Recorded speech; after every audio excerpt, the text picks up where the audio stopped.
Today's chat is brought to you by the support of all our Twitch subscribers. Through the patronage you provide the Focus Fire chat team through the Twitch platform, we are able to provide you with the weekly podcast as well as the game streams, website, and other aspects of Focus Fire chat. If you have any interest in becoming a subscriber of the FFC and gaining access to some of the exclusive features in the Discord server, please be sure to visit our Twitch account and click on the subscribe button. If you're an Amazon Prime member, remember that you do have a free subscription to Twitch every month that can be used for this. And for those of you who are already subscribers, thank you again for your generosity.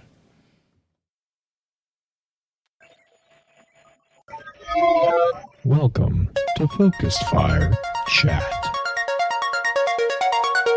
Explore together.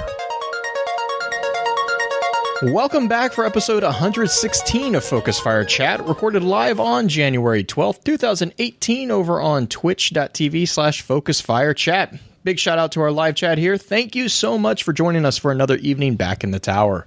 This is your host, Blue Crew 86. Alongside me, we have the man who, it has been said, has the voice of a flower. I don't even want to look at what you have your name listed as right now, but it's doable. It's doable. Come on. Exodus Jack. Let it wash over you. How's the tech going for you tonight? Oh, it's going so good. You might say I'm the envy of all my peers. You know, if there isn't a butt stallion somewhere in this conversation, I'm going to be really disappointed. I'm just going to get the joke out of the way now. Onward, butt stallion. Such a good game. Such a good game. Where the villain is more interesting than the other characters. What? Yes. No, I got a new laptop actually, and it's pretty awesome. Just getting to know it. You know, we're taking it slow. It's still new, you know, but yeah. Well, and then we also have with us our favorite Gunter, the one and only birthday girl herself, Green-Eyed Music Lover. Green, how's the day going?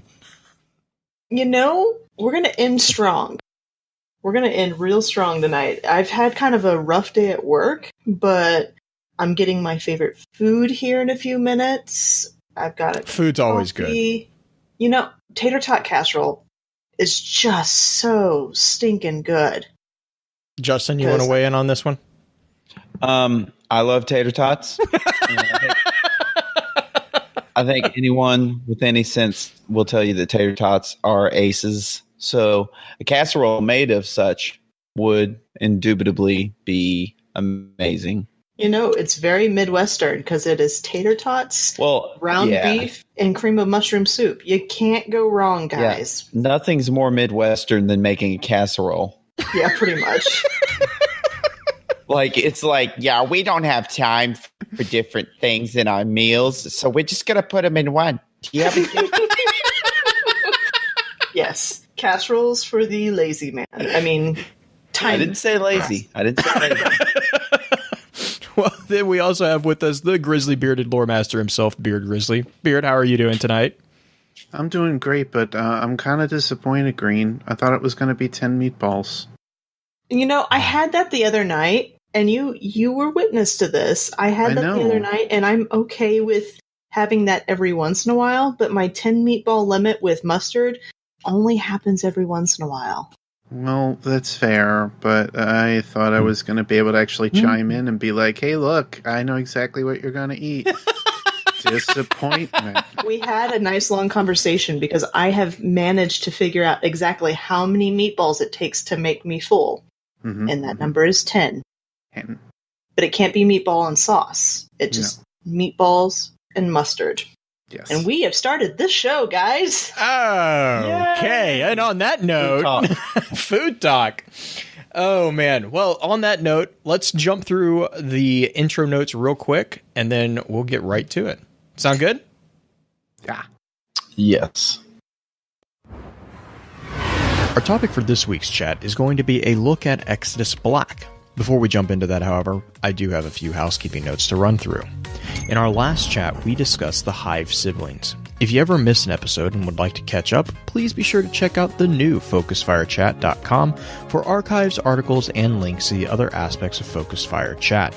If you don't mind, please give us some feedback on iTunes to let us know how we're doing, as well as helping us continue to grow. As many of you already know, Focus Fire Chat is a cross-community gathering, where the intent is to offer a week-long, in-depth view of a particular subject from within the lore of Destiny and other games. This chat begins every Tuesday morning and runs until the following Tuesday, with topics decided by the group via a poll that begins every Friday and ends on the Tuesday morning of the new chat. Every Friday, at around 10 p.m. Central, we get together to stream a recap of the previous week's chat for those who are unable to participate. Please be sure to also give some support to the other podcasts on the Guardian Radio Network, links of which can be found in our show notes or on our website. Podcasts focused on Destiny include Guardian Radio, the first and longest-running Destiny podcast on the net, Guardian 1, a Destiny group dedicated to Guardians helping Guardians and discussing current Destiny news and happenings, Ghost and Echoes, which is a collection of the Destiny audio grimoire from Destiny 1, and the network's newest edition, This Guardian Life, which is a podcast from the casual Guardians perspective that highlights all Guardians, large and small. We also have a non-Destiny focused podcast, The Enthusiast Life, which is a podcast that discusses a wide range of fun topics from within the entertainment world. Our next chat is going to be a discussion on ghost shells, so be sure to weigh in on the poll this weekend to let us know what topic you want to discuss after that. Links to that poll can be found either on Twitter at FocusFireChat or within our Discord server. I asked Green to put together a high-level summary of tonight's topic, and this is what she had to say. Hello, friendly Guardians. I am the FFC 1286 Loresafe. You can call me Loresafe. I have been designated to report to you about Exodus Black, launch ship from Project Exodus, reclaimed during the Red War by Friendly Ghost and Guardian designated Captain. Exodus Black crashed on Centaur designated 7066 Nessus. 585 colonists lost. 15 crew members dead. Exodus Black failsafe is only survivor and has been on Nessus long enough to see the Vex convert this entire planetoid, kill all living organisms, reformat molecules, and digitize brainwaves for further study. It's a fascinating process. Status of Exodus Black. Hull is in 108 pieces. Decks 1 through 20 are buried. Superstructure integrity 17%. Data store integrity 38%. Power core integrity 89%. Failsafe AI core protocol integrity in status report. Before we jump into the information and thoughts that the community had about Exodus Black, however, let's look at this week's Lost Lore.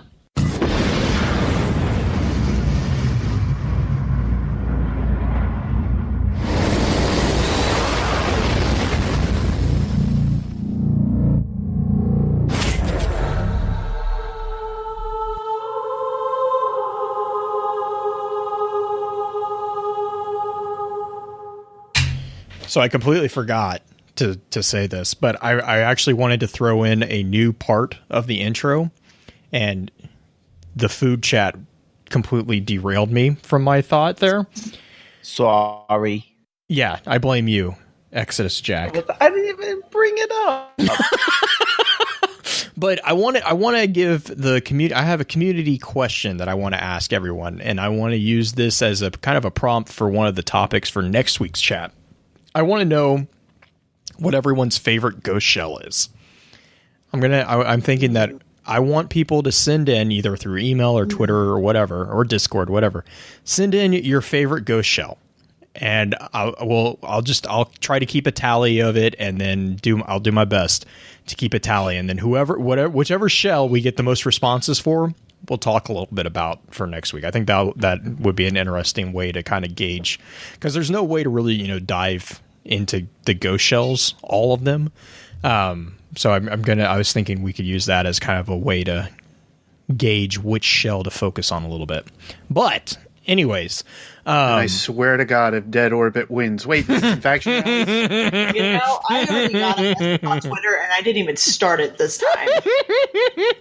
I'm like, guys. Did you notice that all the prizes for the faction wars are the same? They're all auto rifles. Yep. They needed to keep it that way. I was like they were gonna have people. Yeah. It makes more sense. It does make more sense. Yeah, Chad is asking to exclude Segura's shell. Yes. You've got that's my right. I mean, that's the one that I've been working for. So I mean, I know we will talk about Segura's shell. Okay. Yeah, I will abide by Chad. So any of the ones that you can get through vendors. Sounds good. Oh, I was waiting for Beard to explode because you can't get you can't get ghosts through vendors. Yes, no, I was gonna look. That's not true. That's not true. Come faction rallies anymore. That is going to be a little different. However, I swear to God, if anybody says anything about Eververse, they're gonna die. They're gonna die. I've got a. What's that? I said, are you tired of doing those videos yet? I am not tired of doing those videos until all of the wrongs are righted in the way that I feel that is necessary, because that is my voice and I choose to use it. However, is it getting annoying? Oh my God, is it getting annoying? It doesn't help that I love poking at him for it. Don't poke the bear. I'm gonna say, haven't you? Look, you don't feed bears unless they are picnic baskets. Picnic baskets. You also do not poke bears, especially in hibernation, especially with where I am at right now. As we've already discussed, it is currently 60 degrees in the middle of winter, which makes no freaking sense, and it will be 30 degrees tomorrow again, which is going to make my head explode. Okay? Worse than Eververse, just for the record. On record. Oh, man. So, okay. Segura's out, because we all know that that's going to be the favorite anyways. So, other than Segura. Favorite ghost shell. There are plenty of shells. There are tons. Believe me, I've listed them all on the mind map. Half of them look like galls sat on them. No. Yes, they do. No. Yes, they do. Don't make fun of the pancake shells. Nuh-uh. You know what they look like? It looks like Gall dropped the console on them. The console wars are real. The console wars are real. Oh, me. All right. So the Lost Lore this week, I was thinking, let's talk a little bit about the experimentation of the Vex on Nessus, because that will tie into Exodus Black actually a little bit. But we actually see this a bit in a couple of the adventures, and I actually, it took me reading the transcripts of the adventures to actually kind of pick up on it. I'd be honest, it wasn't really on the forefront of my mind. I was too busy shooting things. But when I was reading the transcript, there's a lot of connections between the Lost Crew and the Release adventures. And basically what we see in the Release adventure is the Vex are basically running a Thunderdome experiment on the Fallen. And so what they're doing is they are capturing the Fallen, and then they're putting them into this chamber. Excuse me. They're putting them into this chamber and telling them, hey, kill each other, terminate each other. The winner, the last one standing, gets given freedom. And then the Fallen are refusing to participate, which is then, of course, when the Guardians show up, and then the Fallen, of course, have no problem shooting at the Guardians. But up until that point, they were actually refusing to participate. And then at the end of that adventure, that's when you receive the unethical experiment class item, which is either, depending on your class, either a cloak, a mark, or a bond. And in it, that's where you get a quote from Failsafe about how there were similar experiments conducted on her crew and how she doesn't want to talk about it. So I was just curious, do you guys have anything else that you kind of found on that experimentation? I know Green and I had a little bit of a conversation, mostly because I'm really bad at explaining myself in text. Mm-hmm. And in person. Shut it. The World Quest also mentions the captain suspects that they are testing him Mm-hmm. Mm-hmm. So that is a line that he talks about in the scan that you have over by Exodus Black against the wall, I believe is the captain's scan. Yeah. Against the wall that has the lost sector on it. But there's kind of like little excerpts of the Vex testing happening in almost every adventure. Even when Failsafe gets captured, there's a bit of testing that happens to her in the mission as well. Cookie time. Oh, yeah. I was going to say also the Lost Crew mission is where we actually see experimentation on the Guardians themselves. And that's the one that Green and I were like, we were talking on different wavelengths. But like Failsafe makes a comment. So we also get the Lost Crew adventure takes place after Failsafe has gotten her, or we got Failsafe trapped for what, a decade in the Vex network, or the equivalent of a decade, even though it was only moments for us. So this adventure happens after that. And she said, and that's where we actually hear that the Vex have a term for Guardians, and that term is, quote, those who wield that which we cannot simulate, end quote. So that was, to me, that was actually kind of interesting, because it's a little bit of a confirmation that the Vex are not able to simulate the light. Although there are things in one of the adventures that make me think that they are trying to, or at least trying to use similar technology. Right. And I mean, and then that ties into the Saint 14 situation where they were able to simulate it, but it took like a ton of effort on their part. Well, they had to create a whole mind. Right. They didn't just for one. Yeah, they didn't even necessarily like simulate that. I think it was more like just like containing it, wasn't it?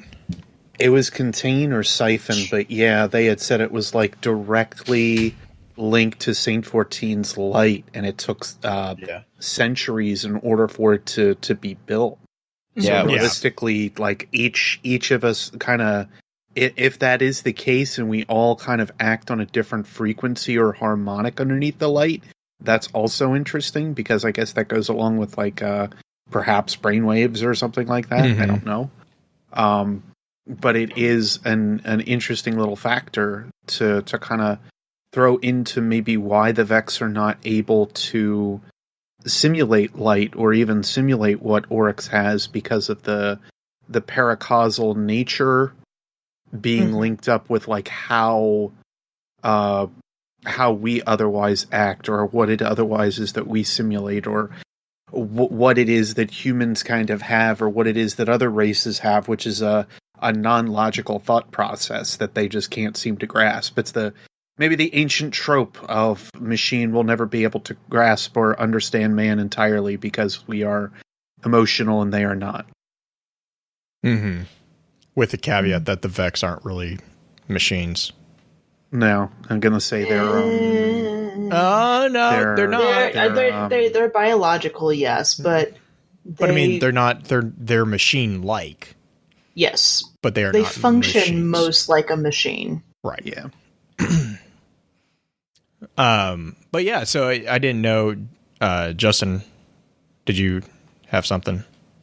Oh yeah, no, I was just gonna say I think the Vex are probably more close to biologically linked machines through the radio area. But no, I was just gonna say that's a pretty fair assessment of it. But I like what Beard was saying about the mind that the Vex created to siphon Saint 14's light was specially attuned to his frequency.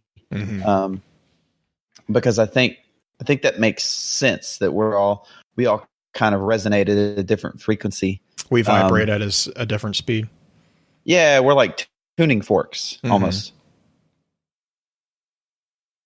You know, ghosts might be like that. I would say. It would it would also kind of dive into, you know, what makes Guardians special. Nothing. What? See how I set that up for you? See how I set that up for you?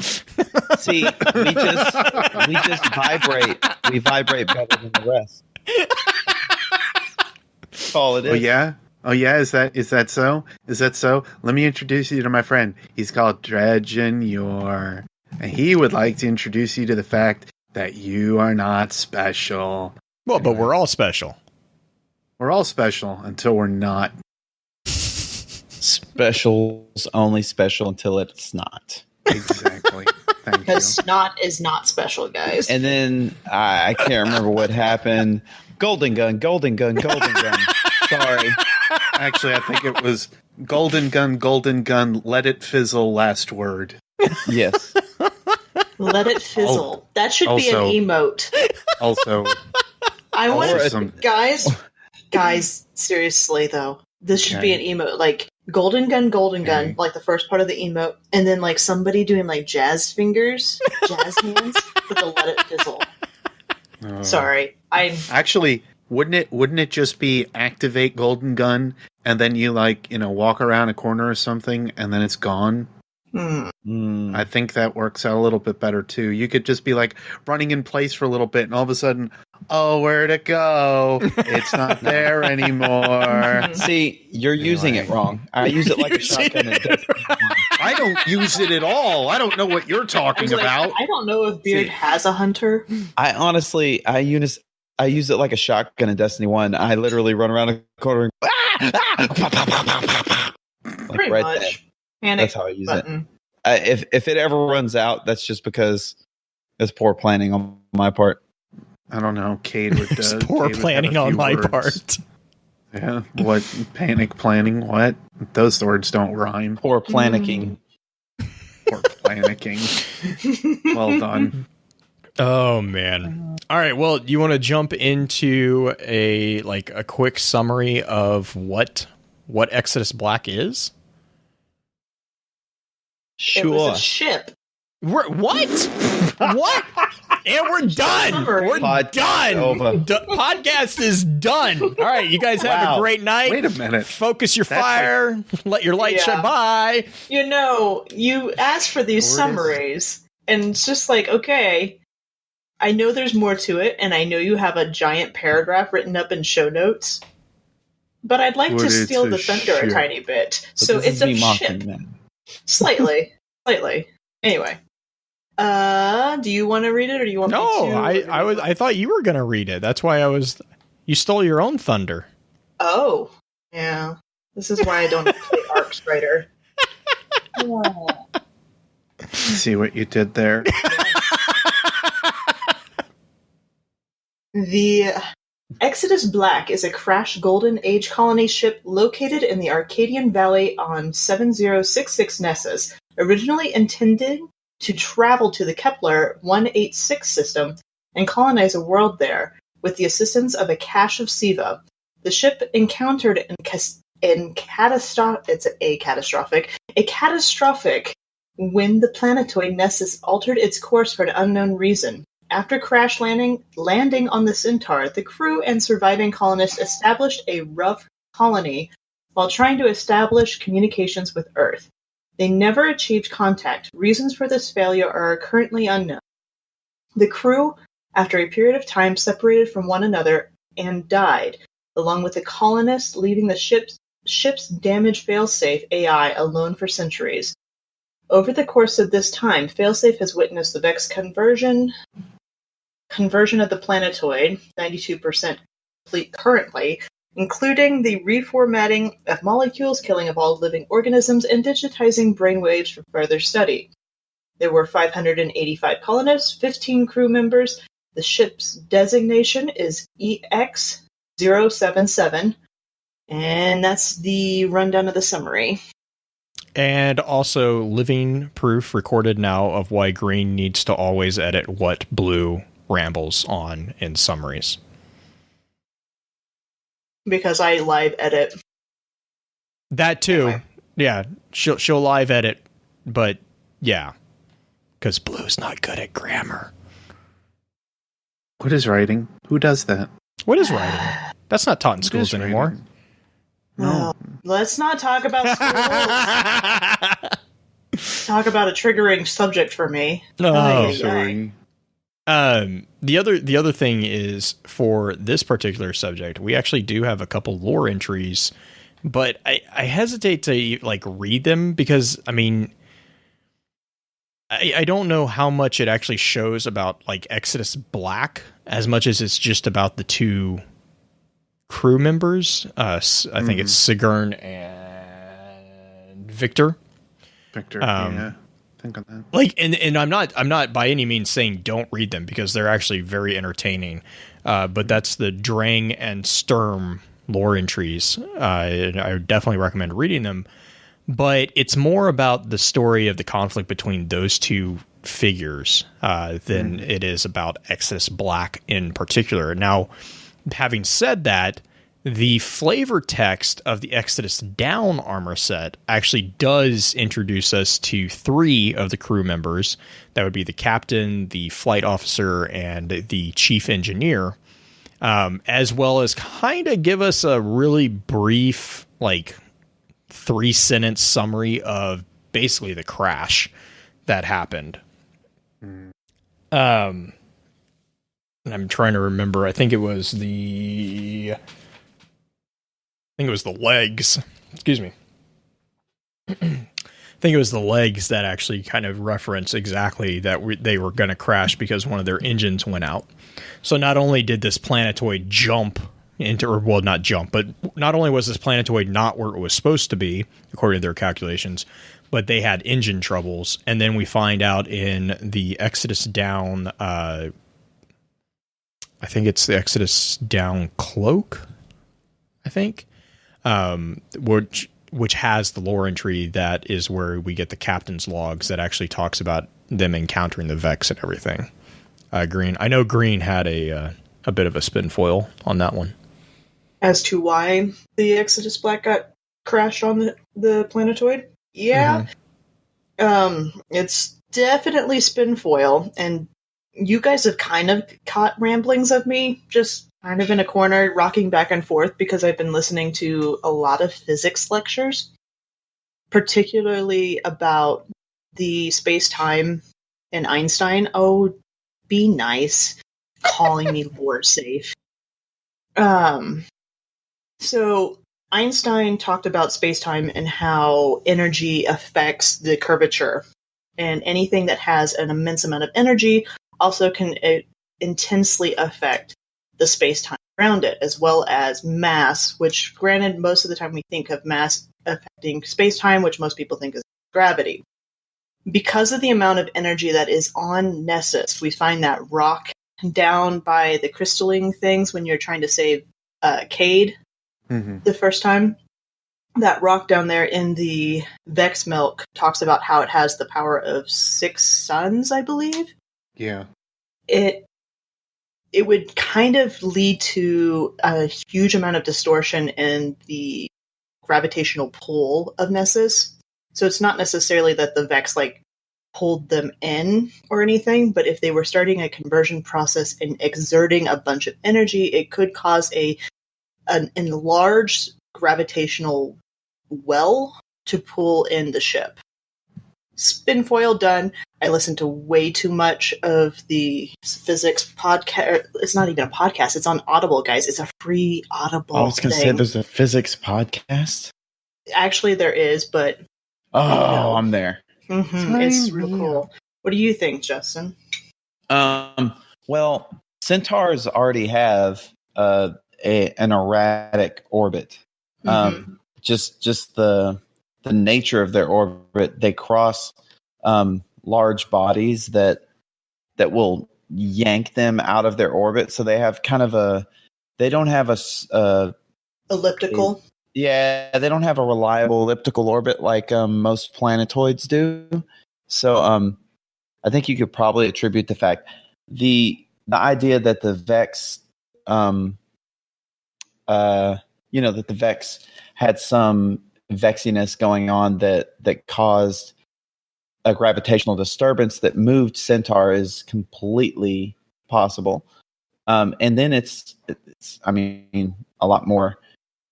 I mean, a lot less kind of intriguing would be that the unexpected orbital change was a natural phenomenon, because that actually does happen.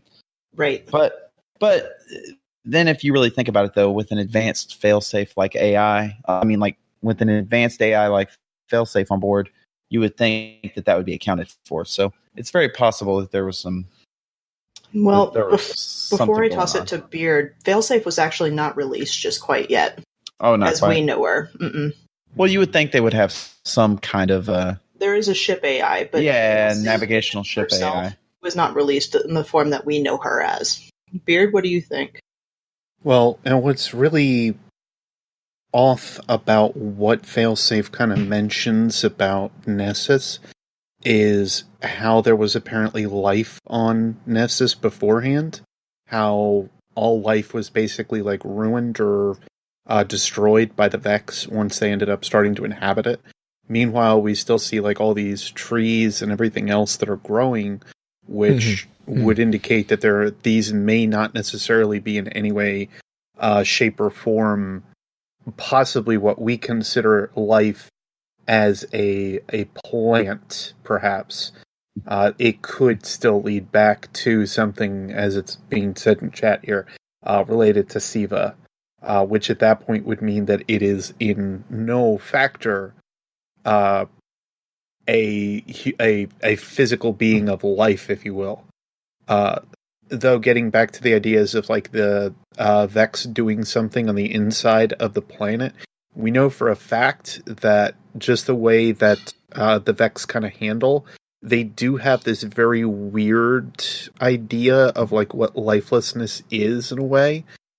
Even the stuff that happens around Venus, for instance, there's still a whole ton of greenery that gets like interworked into the systems of what it is that they're building. So it isn't that they're quote unquote purist about it.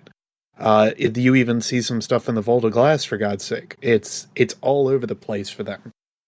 So for them to maybe spark the core of Nessus and have it work in overtime in order to produce a life-sustaining system in some regard out that far away from the sun, possible. I mean, we see what the Infinite Forest is all about, because technically when you go in, you're seeing the crust of... You're basically like in the mantle of Mercury, or even in the core of Mercury, or close to it, and you're seeing the crust of Mercury over your head.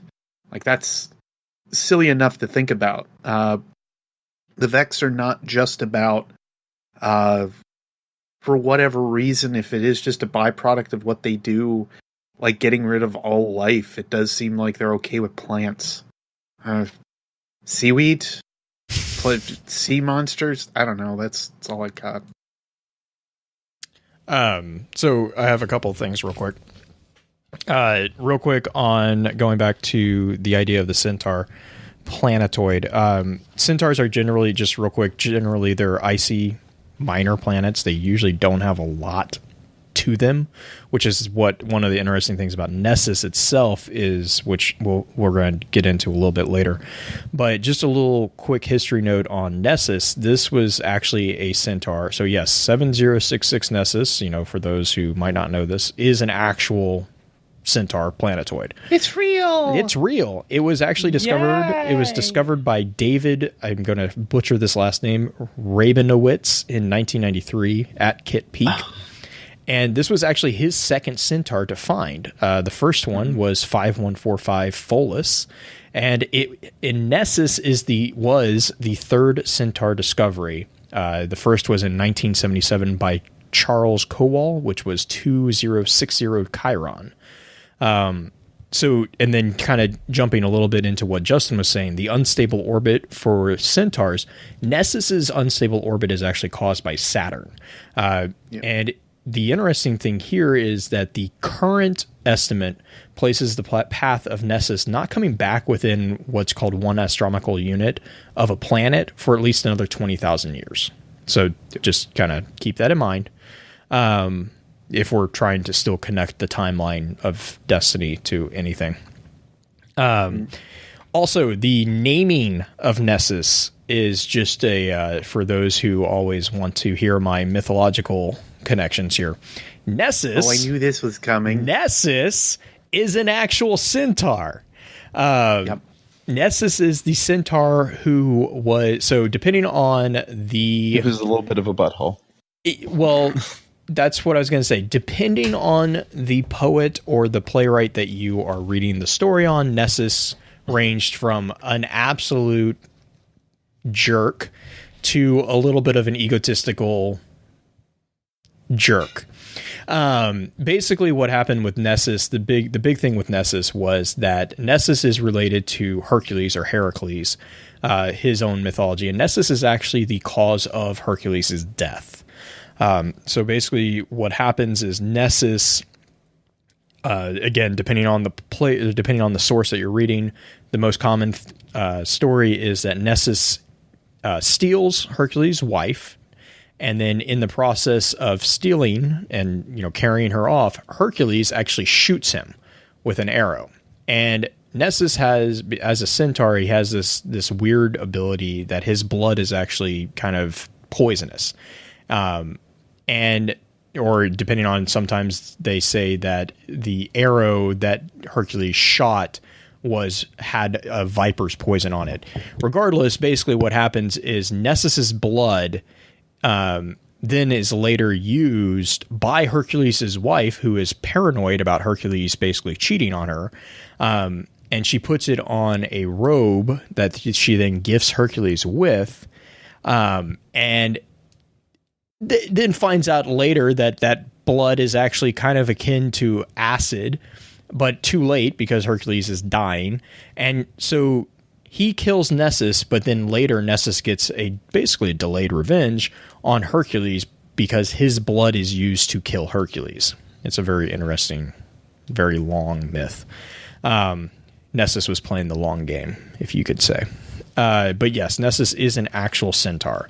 You could say time didn't matter to him. Time did not matter to him. No, it did not. And then also real quick on the idea of the plant. I saw that actually in chat too, because there's the comment about birds. There are animals on Nessus that we see. So there's a couple different theories. I actually kind of am in the question of, do we know, going to kind of what Beard was saying, the Vex aren't opposed to life. Like, in fact, I would argue that's kind of what makes them difficult to deal with, and what troubles Osiris so much is that they're not opposed to life. They just want all life to be converged. It's actually, they're actually the exact opposite of genocidal robots. They just want all life to be converged. But the other thing is that, we see with like the data lattice, for example, whereas Justin loves calling it data lettuce. Salad. We see, it's kind of like this weird thing that's been a byproduct of we don't really know what, but we do know that it has exo modification capabilities and contains information from the Golden Age, which is troubling. But anyways, my point here is that don't get me started. Don't get me started on the Dawning Gifts. The Dawning Gifts are so much problems. But my point here is that the plants, first off, Nessus is predominantly red. It's really, really red. Which, not to make too big of a connection point there, but we have already had a faction that's really red and kind of plant-like in its growth. Oh, I thought you were saying a faction like the New Monarchy faction, which is totally going to win the next faction rally. Get out now. Nope. I mean, Nope. New Monarchy as a corrupted faction that's taking over Nessus because they're under... You suck. I knew as soon as I was going to bring it up that you would pull this. But, I went with it anyway in hopes that we would have a decent conversation. Anyway. Actually, I will give you this. That cloak that New Monarchy has, I'm a fan of it. I do like their cloak. Gross. Okay, well, not all of us can be in the dark raving culture, okay? But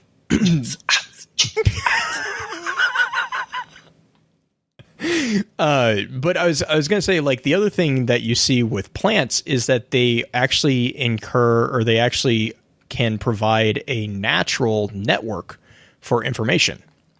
So the Vex, as part of the conversion of the planet, if this isn't Siva, just, whatever, which I kind of am on the fence on, to be honest. But if it's not Siva, you could argue that the Vex are actually using the plant structure as an information network to run connections between everything. Now, that enters into the question of what about the birds? And I don't know, like the entire process of terraforming Nessus in general kind of bugs me, because Nessus as a centaur just doesn't have anything at all. So the fact that Nessus even has an atmosphere, that I'm going to say it's the same question we have with Luna. Like, how is it that Luna was able to be given an atmosphere in that respect as well? Right. Meanwhile, the biggest difference, though, at least to our knowledge, is the Traveler had no actual connection with Nessus. The one that did was either Siva, which is Lightborn, or the Vex, which in that regard, can the Vex end up creating an atmosphere?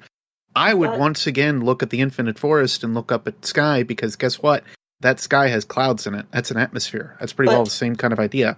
Sorry, Green, go ahead. It's like we do have examples of Golden Age technology terraforming to an extent an inhabitable planet. And failing miserably. Right. Granted, and we're talking about Titan, by the way. Titan has been completely terraformed to an extent to make it hospitable to an extent and have an atmosphere and stuff like that. Now, Titan has its own problems. Right. Yeah. But Titan, if that is like the precursor of the atmospheric capabilities of the Golden Age technology, that would lead us to think that Exodus Black is a slightly more advanced version of that and could possibly have terraforming capabilities, Siva, on the ship that would terraform Nessus. Now, granted, I know we're talking about how it already had organic life on it. Right. And also as a clarification real quick on that, we know that Golden Age humanity had terraforming engines. Yeah. Yes. Because Venus, humanity was the one that terraformed Venus. That was where the Hesperonauts were involved. So but I guess my question really is more of an issue of a timeline, because the Exodus Black crashes and they build a freaking colony. But there's a 9-day, there's 9 days that have been reported in the world mission, because there's a line, and I want to pull it up. Somebody else want to take? Justin, you have something. What do you got going? No, I was just going to say that it actually kind of halfway makes sense that the Vex would not only tolerate some biological life, but maybe even twist and turn the biological life to their uses. There's a couple of examples in real world of giant macroorganisms that would be really useful to the Vex. There's a forest in Utah. It's the Fish Lake National Forest. And all of the trees are genetically identical. They're clones. And it's got this kind of like really cool symbiotic root system. And not to the extent as you see in like a movie like Avatar, where all the trees feel the things and they all have feelings together, but it's kind of moving in that general direction. But that forest, it goes over 100 acres. So you can imagine if you were trying to be like the Vex and have your hand kind of spread out over a planet, getting into the root system of something like that, because you are biological, would be something I could see the Vex doing. Well, and that's definitely on point in a lot of ways because of how the Vex end up maneuvering. Look at what they end up doing. They go underground. Look at Mars. They go underground. That is the absolute place that they end up residing. So, yes, root system, I think, is a very good way to kind of showcase that. And think of it from the Radiolaria perspective. A lot of Radiolaria also exists more fairly deep underwater versus what you'll have with like it being more on the surface. That's, at least to me, one of the other interesting parts of it. If it is meant as like a connection that way, that's a pretty just an interesting idea that they are trying to work with the existing environment, and then eventually they could just get rid of it because they know in the end it's all going to go away anyway. Yeah, I don't know, possibility. And there's actually probably a better example isn't the trees, but there's a parasitic fungus that's called the honey fungus, that is massive, and it just takes over whole forests, and it seems to be one organism. It's actually pretty cool stuff. Okay, I found the line from the mission where it says, Day 9, we're out of just about everything. Water, oxygen, ideas. I'm going to disable the shackle programming on the ship's failsafe AI. We need every bit of help we can get. So, first off, I just want to know your takeaways from that line. Like, what do you immediately get out of that line? Because I get They're lot. really, really poor planners. Well, if you're planning on terraforming whatever you land on immediately as soon as you get there, and it doesn't go the way that you planned, maybe Siva is not released, and they only had so much. I think this goes back. Okay, real quick, give me 1 second. Dancing Veru in chat also points out there was a scan that states that the red foliage is part of the Vex's firewalls. So that kind of connects back into the terraforming question about the Vex. But in regards to the Day 9 scan, I think this goes back to the original, or I think it was the conversation. I can't remember when we had this conversation, but it was Beard and I who had this conversation about, is Siva on the ship? Or is it on a separate ship that was sent out ahead? And I think that, in my mind, the fact that they only had 10 days worth of supplies and they're panicking, to me, I agree, Green. I think it means that either they don't have the codes to release Siva, which is good because then that would mean that the Vex would have gotten access to Siva, or Siva isn't on the ship at all. It's actually on a separate ship that was sent out before, and it's supposed to be terraforming a colony for them to arrive at. I don't know if I would agree with that just based on the voice lines we have from Failsafe, though.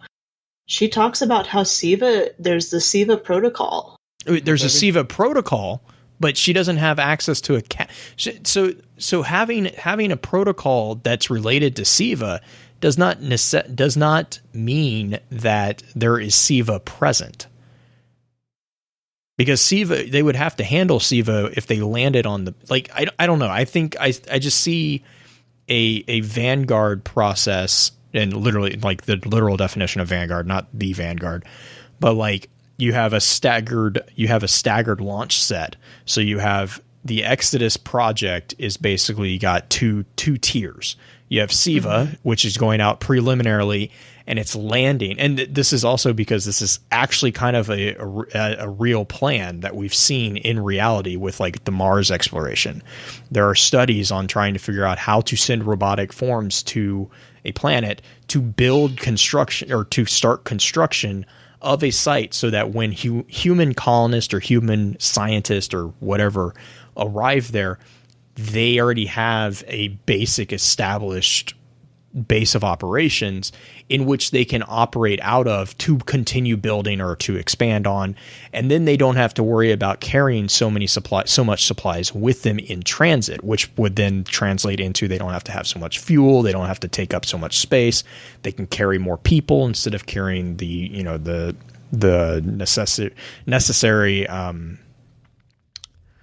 components to live with, which kind of, to me, goes back into yes, there are roughly 600 people. Actually, there are 600 people exactly inside Exodus Black that survived. So we don't know really how many are actually there originally, but we know that roughly 600 survived. 9 days worth of food for 600 people. That's a lot. It is a lot. But at the same time, if you're on a colony ship the size of Exodus Black, you would... I don't know. I would either expect them, if they had Siva on board, they should be able to access that in order to, they shouldn't have run out of supplies in 9 days, is my point. Okay. Beard, I'm going to step on you just a tiny bit because I know you have something to say too.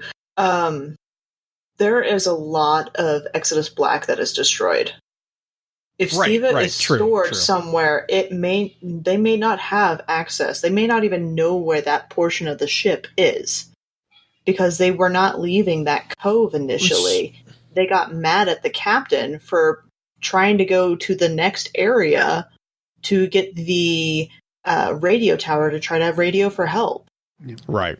And that's true. I guess my counterpoint to that is that the scan does mention that they are going to disable the shackle programming on the ship's failsafe, which, okay, so to be clear, all of this argument, for me at least, is all about like my assumptions and inference of just this one scan. Green, I defer to you on other scans because you're much more well versed on them. So please let me know if I'm contradicting something else. But to me, when I hear that they're going to disable the shackle, so first off, they're day 9, right? They're just now getting to the point where they're disabling the shackle programming of the failsafe AI, which to me kind of indicates that they already have something in place of that AI. Because then she goes on to say that we need every bit of help we can get. I'm like, if you're needing every bit of help, why are you just now getting to deshackling the ship's AI? First off, my actual first question is, why was the failsafe shackled in the first place? I'm really curious about that process, but I'm going to ignore that. I'm just, it's a dredge in your situation. I just have bits and pieces. And I really want to connect the dots, but I don't. There are too many variations that you can use to connect dots in different ways, which is what I love and also hate. Mm-hmm. But Beard, sorry. So going along with the idea, my goodness, going along with the idea that Exodus Black is like in 108 different pieces. We don't know where all the food stores are. We don't know necessarily how all of the equipment or that stuff is unfortunately laid out. As another point of reference, if they are, at least my thinking on it, if they are figuring that at day 9, they now need to unshackle it and they are out of food, did something happen in that realm that forced them to now need to look for a different source of food where they did not have it previously? That would be at least my question on that angle, that they effectively had run out of their food stores. They thought they had more, and now at this point they're just gone. I feel like they would have unshackled her earlier if they knew that for knowledge sake, that all of their food was taken care of, or if it wasn't like the Martian kind of situation where all of a sudden Matt Damon loses all of his potatoes because of a rupture in the habitat. That's true. Yeah, there could be another. And then there's the question of the Fallen. right? Right. I mean, I gotta say, when did they actually get there?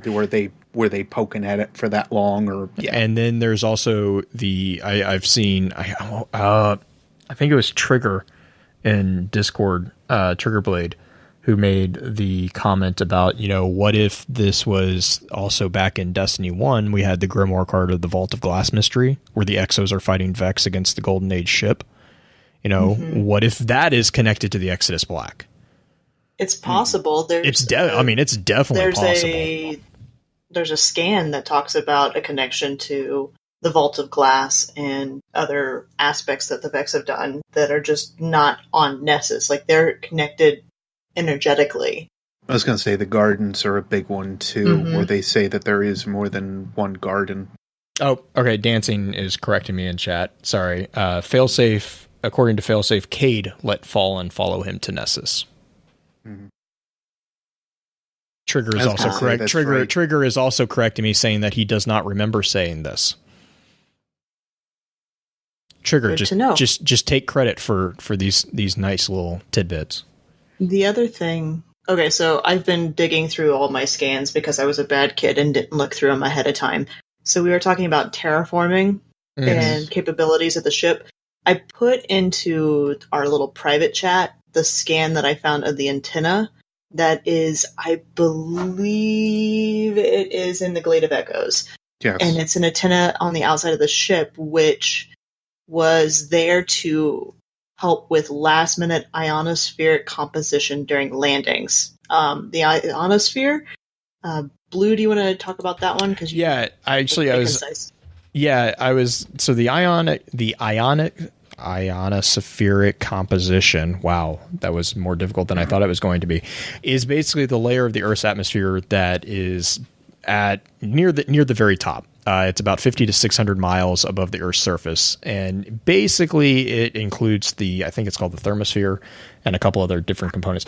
But the interesting connection here is, first off, it would create, in green, you said that, it would create an upper crust of the atmosphere, which would then encourage basically greenhouse effects, and that encourages atmosphere development and all that. But it also has a lot to do with radio wave propagations. Now, the odd thing about an ionosphere is that basically it's basically atmospheric gases that have been ionized. So this is basically there are electric currents running through it. And Justin will probably correct me if I say that wrong. But what that actually does is that creates basically a shell in which radio waves bounce off of. So it doesn't actually further the radio waves, it actually bounces them back. Now, which makes sense because they were not able to radio to Earth. Right. Which is that they kind of, if they activated this thing to build an ionosphere on Nessus, they kind of stabbed themselves in the foot because they couldn't.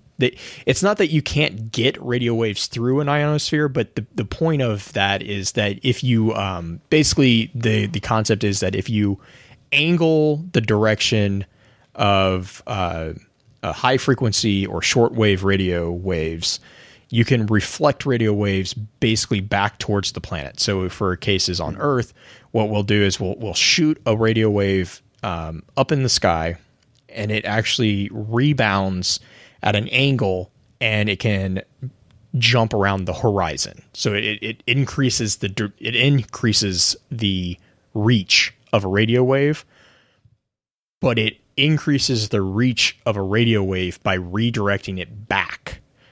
So if that makes sense, right? Mm-hmm. So in regards to getting a radio wave from one planet to another, an ionosphere would actually not help. But if you're trying to communicate to the other side of the planet or planetoid, it would help fine. Mm-hmm. Well, and I think that's why one of the scans that Green was very good about just posting in the private chat, of course, showcases that they were trying to get a little higher. Mm-hmm. In that regard, if they were attempting to, one, they were still in the valley, the dummies. Two, they would really need to get pretty high up there. unfortunately they just couldn't make it out. So not even us, not necessarily like we would need to know the radio signal at which Exodus Black is transmitting for one thing. But even as like an offsides thing, even with a ghost that is seemingly capable of picking up a lot of different radio chatter, they were never able to hear what it was that Nessus had in terms of the signal. So no, I do think it's a little bit more possible that they unfortunately did not have the chance to realistically send that signal out because they were trying to terraform the planet and it didn't go the way they expected. Or the Vex. I think I would probably go with evil robots. And also they just Necro in chat just mentioned this, but that also the ionosphere composition could also explain why they were starting to get their own radio signals back. Yes, exactly right. Yeah, I forgot about that scan because they did. He's like, I sound a lot calmer than I feel. Yeah, I forgot all about that. Like he was trying, even though he knew it was absolutely useless to do what they were trying to do, which is the terrible thing about it. Like now you've got 600 colonists either in stasis or out of, which I still don't know if like all of them survived the crash initially. I think they. I'm still up in the air on that one, but we at least have like full confirmation that what the payload was that they were carrying. But at that point now, you've just basically went off planet in the hopes of getting away from something that was extremely catastrophic, and now all of a sudden you've got 600 dead people. Well, here's a question to that point. Were they actually trying to get off from something catastrophic? Because they were released so much before all the rest of the ships. I kind of took it as they were part of the Exodus program, like the true Exodus program. Not the panic. Not the panicked Exodus program. The let's expand humanity Exodus program. Because there's There's a card from D1. It's in the map. I got it. Old Russia 2, I think, where they talk about the Exodus program, and for some reason the link does not work. That's not helpful. Unfortunate. But it's the card I'm thinking about. They do talk about the Exodus program and how some of the Exodus ships left ahead of time, namely Black. Blue tried to take off tried to couldn't leave. That was the one of the the flavor text about Exodus Blue panicking was actually in Destiny 2. But that was also the one that's kind of poking fun at researching lore, because they're like, there's so many colors, and then it's like, no, cite your sources. It's one of the ghost shells. It's a dawning ghost shell, I think. Yeah, it is. I can't remember which. But I remember reading it because I remember, I think Beard, you and I were talking about that, how it's kind of like making fun of us for all the crazy theories. Yep. So, but there is discussion on, like Exodus Blue was a map. And there is discussion on that because the Ghost Fragment Exodus Blue, it has some colorful words about the Fallen, actually, from I think it's one of the engineering techs that's helping the Red Jacks recapture that area. And, it's like I mean, it's pretty clear that civilians are pretty cognizant of what that, at least, attempt was. Mm-hmm. The old Russia 2 is not the card I'm thinking of. That's actually the Mayday signal card. Mm-hmm. You might be thinking of 3 if you're thinking of Landshu, because I think that's where you're trying to delve. Yeah. Because I think that was the first time we had kind of heard about the Exodus project in full, or at least pretty close to it.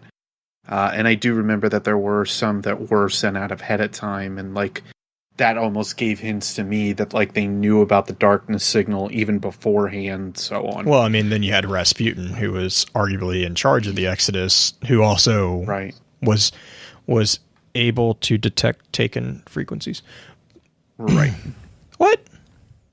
What about neutrino scatterings? Oh my God, what about neutrinos? Yeah, thank you. As soon as I heard that, I was like, oh no. But to come back to Exodus Black, I actually kind of wanted to get like a little bit of thoughts on failsafe. I know that's a lot of the chat, or a lot of in-game interaction with Exodus Black is basically through failsafe. So I was just curious, I'm to kind of start us off with the most recent event, the Dawning.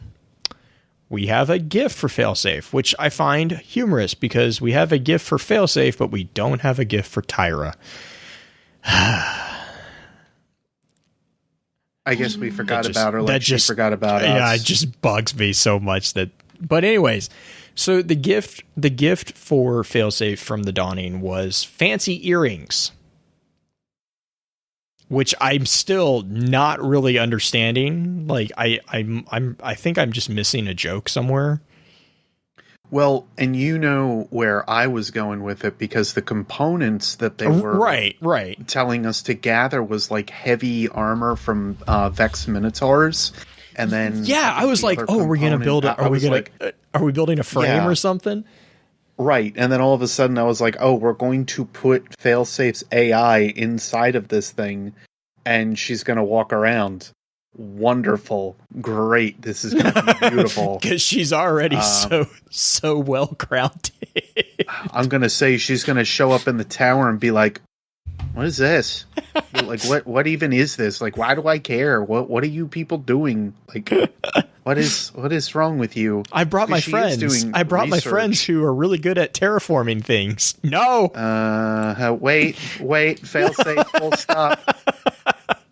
The cave unit said. Yeah, really. Because she is doing research into like what the city is. Mm-hmm. Meanwhile, her and the Tyra Guardians are too. in conversation. Yep. Like she's. If she has any direct link to the Vex at all, we're just feeding her info left and right. Like, that's the really kind of quaint part about Failsafe, if nothing else. Right, especially after the adventure. The cookie adventure.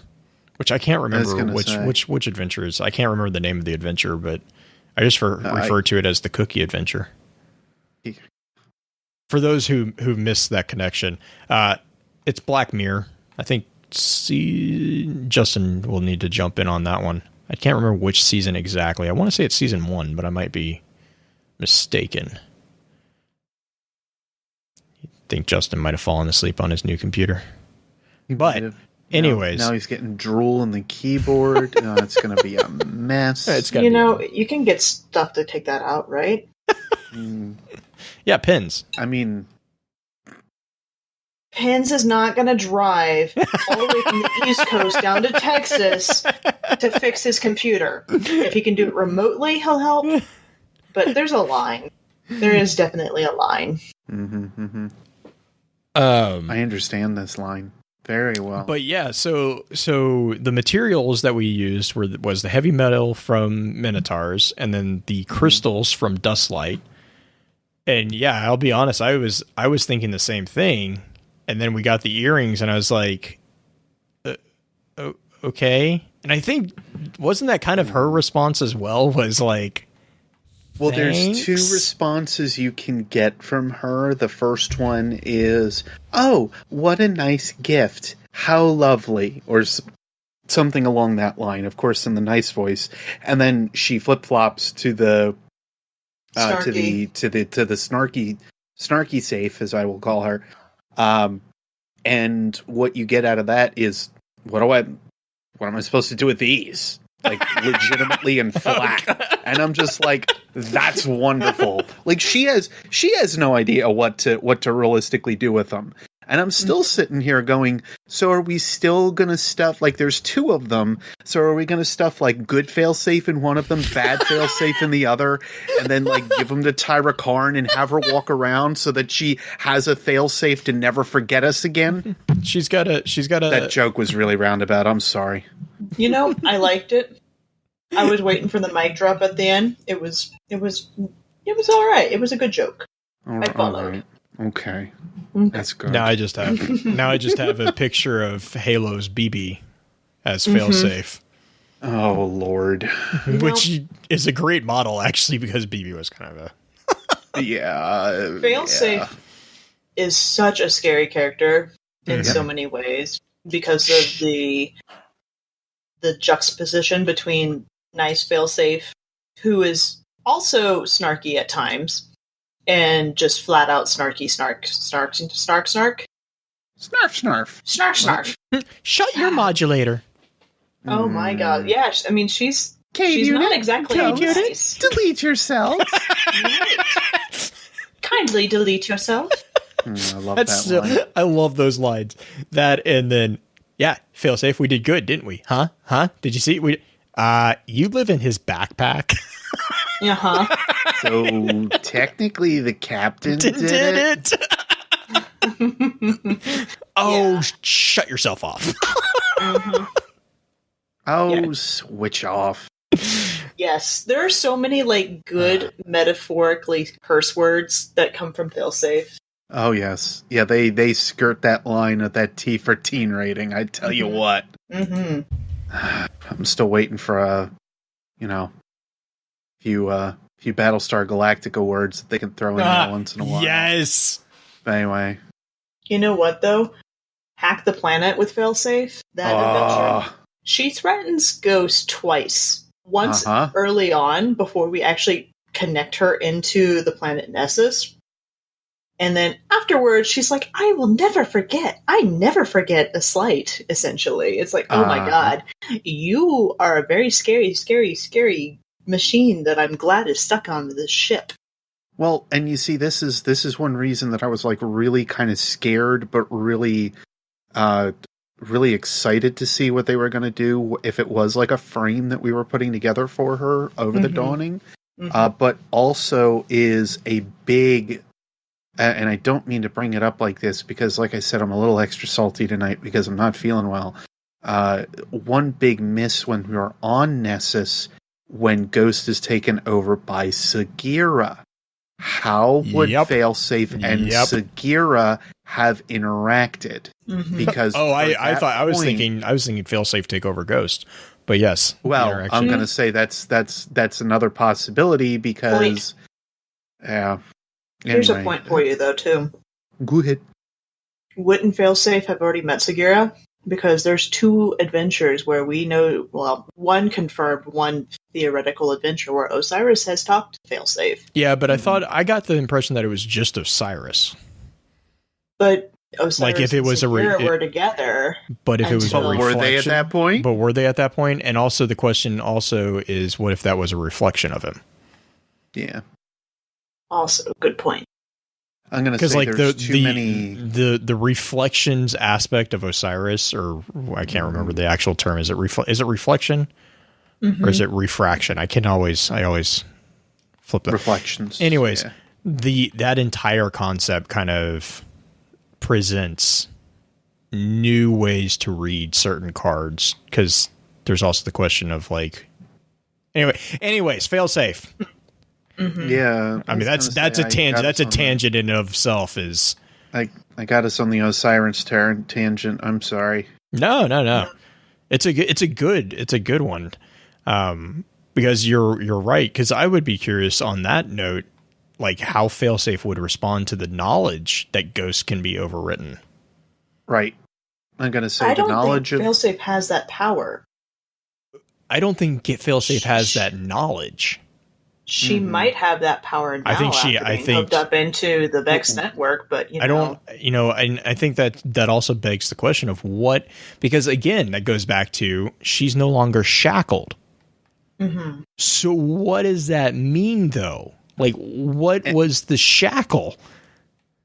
That she was confined to the ship, maybe? Right, but right. I mean, and that's what I mean, though, is like the question there is like, to me, it's really, you know, now that she's not, because I mean, we know that she wasn't reshackled, obviously, because, you know, they died.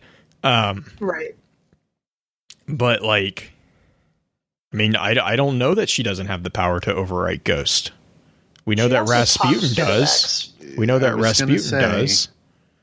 So if Failsafe is unshackled, where do we consider Rasputin?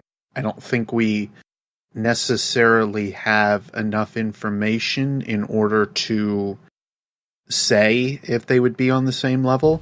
Additionally, that Failsafe wouldn't have the resources that Rasputin would. She would now.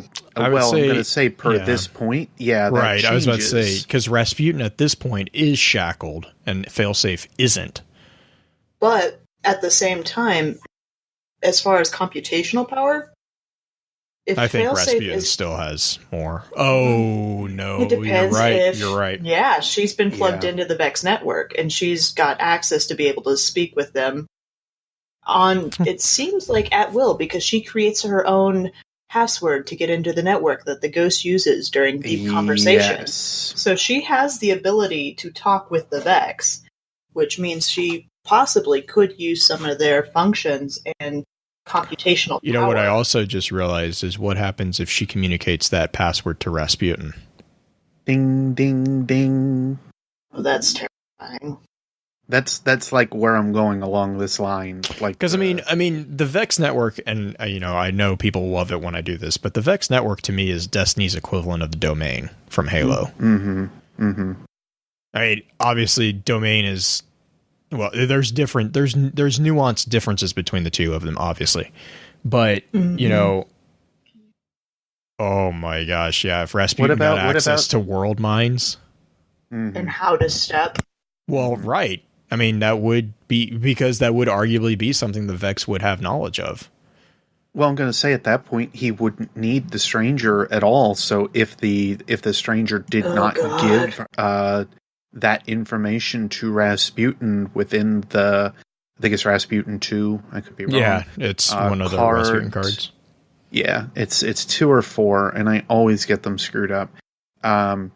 But within either of those cards, then per that point, that ends up opening up this door that there is going to be the possibility that he could just look into it from the Vex ideas to understand what's going on. The question would be, would he risk it in how he would end up handling in his system being taken over possibly by the Vex, because he would be smart enough to probably realize that would be a problem. Right now, he doesn't have to because he has Failsafe. Because Failsafe, he could use Failsafe as a firewall.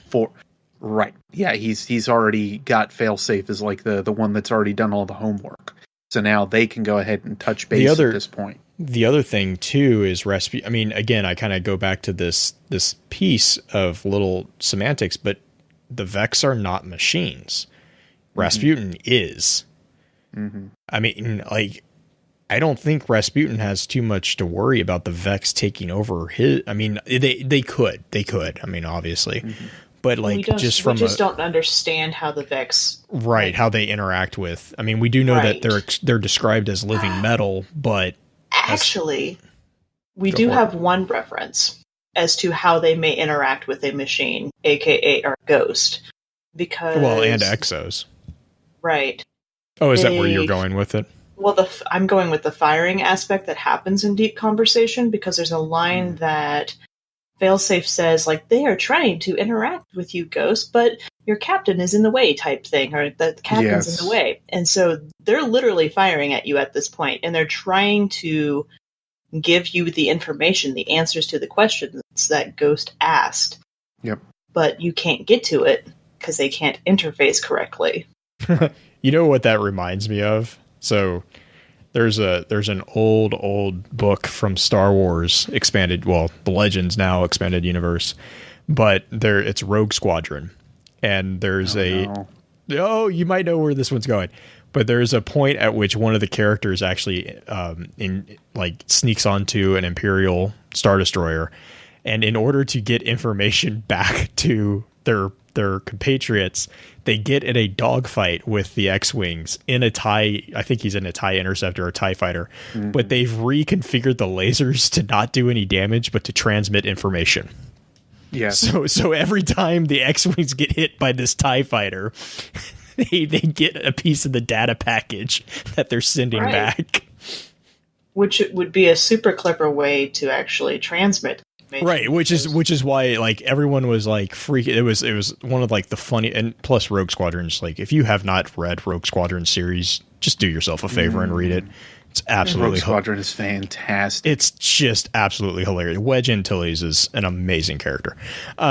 Wedge deserves so much more screen time. Oh my god! Anyway, I'm sorry. I'm gonna start gushing about Wedge Antilles. I'm just the Hangover with Wedge, where he's like, "Can someone turn that off?" Sir, that's the sun. Yeah. Turn it off. No, but like, so yeah, like that's exactly what I just was like picturing there. Yeah, and right now they're talking about the equivalent, like the Destiny equivalency of rampancy being a shackle restriction. I mean, I don't know. It depends on if rampancy is a thing in Destiny. Because, I mean, or how powerful failsafe actually is. This means ditto. Or also, how comfortable the Golden Age was necessarily with AI being in a more open state, I guess you could say. I guess that's the only other possibility. But. Yeah, so I mean, because the other question there for me is going back to again is rampancy even a thing in Destiny? I mean, because legitimately, I don't know if it is, because failsafe is really the only one that we've actually seen a severe split. I mean, you could argue that Rasputin is crazy, but he's consistent, right? Even Exos have deteriorated. Right. Which, I'm sorry, like whenever we talk about Rasputin stepping, I don't know if this is the same for you guys, but I just get this picture of a really big spider skittering across timelines like a web. Like, I was more thinking the Russian step dance. Well, okay, that's a little bit more. I'm gonna defer to that one. I might like that one a little bit better. But yeah, no, I mean, like the only AI that we've seen really, or that we've interacted with really, I guess arguably not counting Exos or frames, are like the world level AIs is Rasputin, and we've seen a consistent thread from Rasputin. Failsafe introduces, but then again, we also have the explanation that Failsafe is not actually really an A. Like, she is an AI, but she's not an operational AI. Like, she is the Failsafe AI for the ship's AI. Here's a question, just to kind of kick us away from the AI talk a little bit, and back to the Exodus Black Crew. What are your two's take on the mission where we find Captain?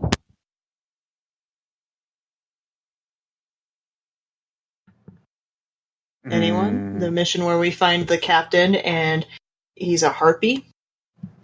Now, I'm not going to say that he is a harpy, but like the one that Failsafe thinks is a harpy. I'm gonna say, are we gonna start talking Kabir lines here and start wondering, how much of that person is really Kabir, because we already were told that, the next time he talks, it's not really Kabir. Because the same kind of idea could also imply towards Captain Jacobson at that point. Like, it's not really Captain Jacobson, it is an entity which holds his memories, but that is as far as it goes. God, every time we start talking about AI, machines, anything else, I'm just like, can I just start talking about Nier Automata for the next 50 minutes? Because that's what's going to end up happening. The game has so many like different implications back to what we talk about and the ideas of like how AI even functions. That is like mind-blowingly so good in connecting like everything this way. So long story short, I will keep spoilers to a very minimum because this is very spoiler territory. There is a character that effectively is put to death within the game, and then at that point is actually transferred in a way to another character, but it's only through memory. These memories, though, only sit within this character's mind, and realistically don't do much otherwise. They don't like really transpire. What I mean by this, of course, could end up being the same thing with like Captain Jacobson, where his essence or his memories or his ideas or what they were able to study from him is able to be influenced into what is actually put into this harpy. And it may not just be the harpy, it may also be the network in general. This networked consciousness can also then work together, fabricating these ideas from what they were able to utilize from the knowledge of what they researched from Captain Jacobson. That is where, for me, I don't think overall it is a connection of it being Captain Jacobson. I just think it is something that has some vast knowledge of who he is. But getting back to the point you made quite a few ways before, Green, I had never had the thought of like Vex possibly being like working with us or trying to communicate with us. Because to that point, do we even in any way, shape, or form have any possible mode to know that the Vex can communicate with us at all? No. This is the first time we see a harpy speak like really broken, rough English to us. And it does it well enough that we understand it. So is that because of Captain Jacobson, or is that just because that they've, looked at us often enough, they've heard about our communication methods, whatever it might be? And it's not like full sentences because they can't seem to get that statement right. They don't really get our sentence structure. Anyway, go ahead. There's a couple of points I want to make. Mm-hmm. First off, the harpy that we get tested by essentially and interface with, because I think there's like a mind meld thing type happening. Yeah. Or a mind connecting type thing. Right. Actually, if you watch maybe a neurosymbiosis. Anyway, sorry, I had to. No worries. If you watch the other Vex, the ones with the red eyes, they actually fire at this harpy. Correct. They're attacking this harpy. Second point, we do have a line where the Vex are digitizing brainwaves. Maybe like they're digitizing. Well, yeah, that connection's always fun, which we do have EX077. But I'm more so going to the fact that they did a lot of testing on Captain Jacobson because he says his very last line is, I believe they mean to test me type thing. Mm-hmm. While he's underneath a pile of rubble. Yeah, right. Sure. Thanks, Vex. But if they're trying to digitize human brainwaves, they function at such a high level that what we would consider speech would be very kind of clunky. Highly, because if you think about a computer and how they transfer information, this is what scared us back in June when the Facebook chat bots started making their quote-unquote own language to communicate with each other. Mm-hmm. They are so much more functional in how they handle language that it's just like a zip back and forth on like bits and bytes and how that information would be. Like if it's just binary. Yeah, well, and even if like you curve this line this way, it means something completely different to what it would be this way. But all we need to do is define that, and suddenly you have a language for these things to actually understand each other. Right. That's where, our language of putting letters together is effectively so, in all manner of speaking, compared to a computer, it's near useless. There's so many different ways you can go with this one. Mm-hmm. The never be. You're going to have to explain the never be. Oh my gosh, the never be installation. I love it. Anomaly 779. So the reason why I was kind of connecting this to the never be was because you guys were talking about like the mind meld and the digitizing brainwaves and stuff like that, which is basically what the never be does. And also, like, if you reread the Never Be card, which is Ghost Fragment, the Golden Age 2, reread it and think of convergence. Mm-hmm. An electric sense of belonging to a cause. The intuition that a pivotal truth is about to be delivered. A persistent foreboding that lingers for days to years. Amorphous grief. Agape love. Wow. That sounds kind of like convergence. Anyways, can I just say the very first line of this card? Skyscape frescoes of smart crystals and pigments in a ceiling of Vestian plaster in diamond ribbing. That sounds very vexy. Yep, it's like the father and son looking at the the ever changing fresco. Mm-hmm. Oh, Blue. You had to do that. Didn't you? Pleased to use George Takei. Let's be honest here for a second. Okay, carry on. So to be clear, though, it also is... I'm trying to remember... Did we ever figure out where this was located? Am I just not remembering that? It was on the Never Be installation, I believe, was in Luna.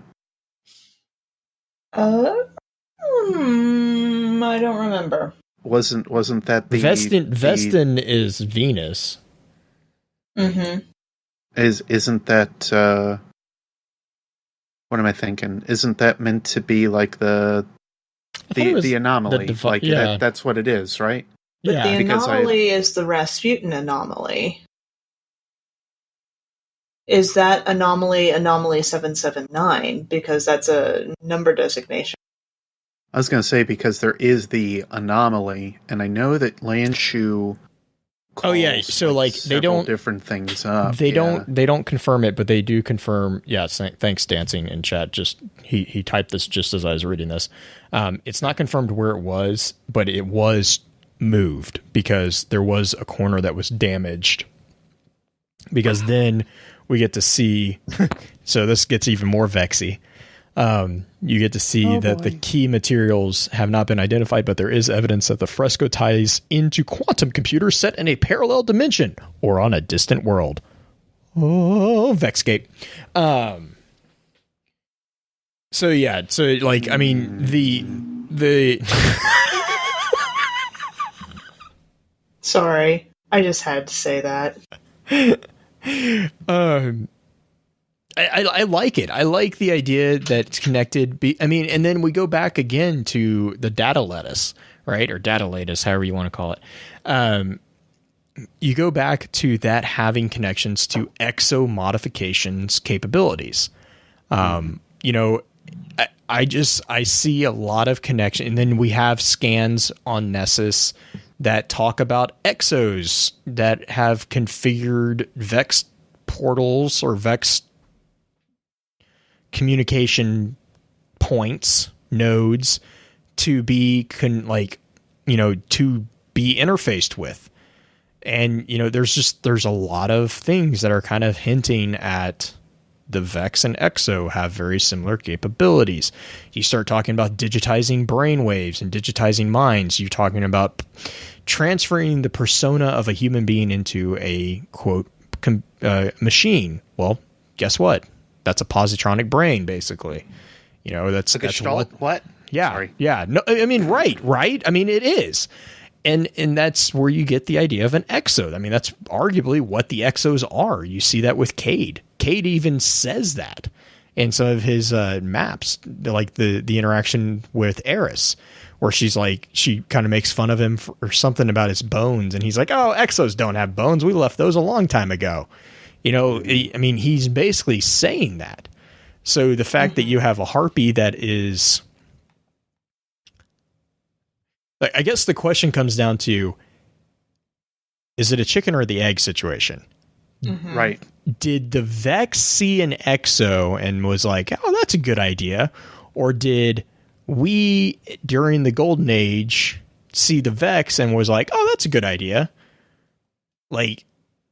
Well, yeah, I don't know. I mean, right? I mean, but, right? Do you see what I'm saying, though? Like, right. The capabilities to digitize brainwaves would effectively also help someone who, I don't know, was looking to become immortal. Stupid Clovis Bray. Sorry. Winter, huh? Or Cade, depending on how you want to go with this. Cade was desperation. Oh. Anyway, yeah. I mean, there's so many implications. This is why I really have been wanting to do this episode for so long, because there is so much on Nessus. Mm-hmm. There's so many implications on Nessus that it's like, oh my god, you guys aren't talking about this yet? Why aren't you talking about this? It's the one planet that I feel like if I... To explain myself, which I know for a fact comes from a couple other creators... I feel like if we were to delve into it, we wouldn't leave it. Right. It is legitimate. But it is, but it isn't. Like all of a sudden, from like a content perspective, I would want to go ahead and just talk about it for 5 months on end, because I probably could fill up videos that would end up filling that much. But that's going to become disinteresting to a lot of people kind of quickly. And unfortunately, we have to think about that portion as well. Right. It is not a matter of disinterest. It's a matter of like absolute incredible far out there thinking that when you start to actually tie all of this stuff together, does pave the way for a lot of incredible theories. Mm-hmm. Because it's the Vex, because it's failsafe, because it's overall traditions of AI. And it is like just building and building on what it does seem like Bungie is like fully going for. Like this idea that maybe when all is said and done, humanity is not going to have a very good time in the future. Mm-hmm. You know, that's what Nessus kind of starts to paint this picture of. And it is one reason that I think it is so important, but it would not have happened if it, you know, bringing it back to the Shire here, would not have happened if it wasn't for Exodus Black. Right. Because a lot of it is pretty well indicative of like what Failsafe was capable of understanding with the Vex. Like we have understanding from the point of Osiris where he understands what convergence is about, but now we've got Failsafe who is legitimately sitting going, I'm going to try to catalog these things. I don't really want to. I'm just bored. Mm-hmm. But at that point, she at least has the ability that she can. And now we can start to end up digging into that information to tie it all back to begin with. But we're just sitting here over the course of like a couple hour conversation, basically.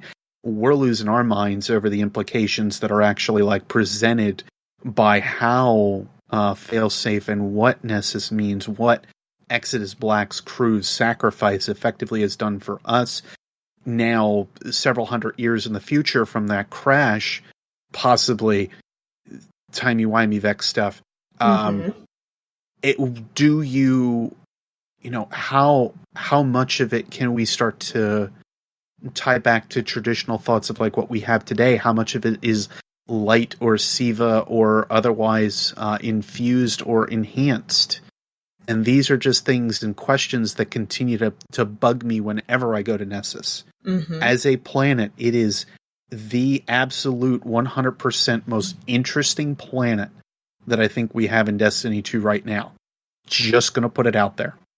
There are... Okay, Blue, before we go. Correction. Yeah, real quick. Vestin is not Venus. I was thinking. Yeah. Anyways, Vestin is regarding the asteroid Vesta. That's what I thought. I was like, that isn't Shannon Venus. Hang on. As far as different implications, Nessus is and was and continues to be, besides Io. Io does have a lot of secrets I think we haven't gotten yet. Just Nessus at this point have a lot that just kind of throw it in your face because there's so many different ways you can take different things. The whole captain being converted into a Vex talk. Mm-hmm. The fact that we had to have that talk necessarily is just kind of a huge thing that immediately draws your attention. The fact that the Vex have shields created by this orb-looking thing that looks and has been said in some scans to look like the center of the strange coin that Zur used to have. Mm-hmm. Hey, by the way, that strange coin thing, that center of that strange coin thing makes a really interesting humming noise and creates somewhat of a light shield.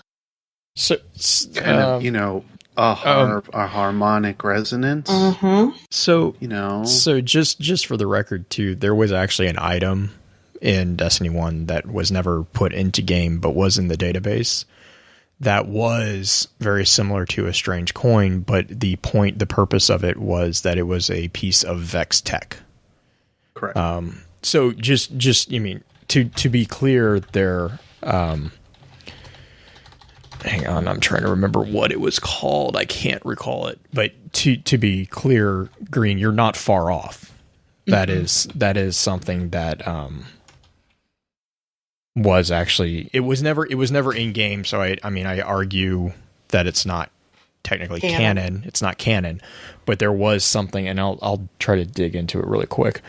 But like anything else, its implications can change, or how they implement it can also change. Yeah, like they could end up meaning it as the strange coins because we don't necessarily know what they were even all about. All we know is that Zur was kind of interested in them. Oh gosh, boy, I could sure go with my spin foil theory about ghosts and stuff. Wow, they were using strange coins to keep themselves supplemented and alive. Oh, jeepers. Anyway. That's next week's topic, isn't it? Mm-hmm. Yep. Oh, well. Segues into that. Segues. All the segues. Oh, yeah. There's so many things on Venus that Nessus that drive me crazy. All the scannables. If you haven't gone around and looked at some of the scannables, please do. There's so many different threads that are created with these scannables. Mm-hmm. There's more lore in the scannables than you could even imagine. Compared to like the other planets, after going through, I've now gone through EDZ. I have now gone through Nessus. I've now gone through Io. The only one I haven't done is Titan because I hate Titan. Just the implications of what Nessus has. I don't mean to make it sound like the other planets are like useless or anything like that, because they're not. But with the way that Nessus creates itself, if I were to compare it to Io, Savathun is interesting. And I want to know what it is that's actually going on with her. But she's not entirely interesting.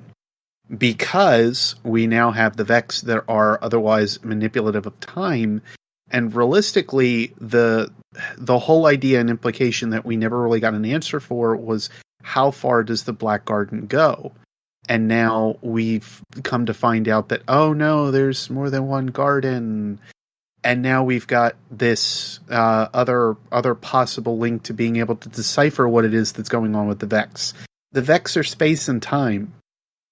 I don't think I need to necessarily like answer or like say why it is that Nessus is so much more, to me, important for Destiny 2's going forward. Just the simple fact, the simple matter that, again, I don't think that they're painting this picture that it's going to end very well for humanity in the end, or that humans and robots or something sentient related is going to probably need to start to work together a little bit more. And that's what it's all lining to. Anyway. The thing that Nessus, I think this is part of the reason why there hasn't been a whole lot of talk about Nessus, is the fact that a lot of the stories on Nessus were not major plot points in D1. But they are going to be major plot points moving on. It's from the Grimoire, and there are things from the Golden Age. This is our most direct link to something from the Golden Age besides Titan.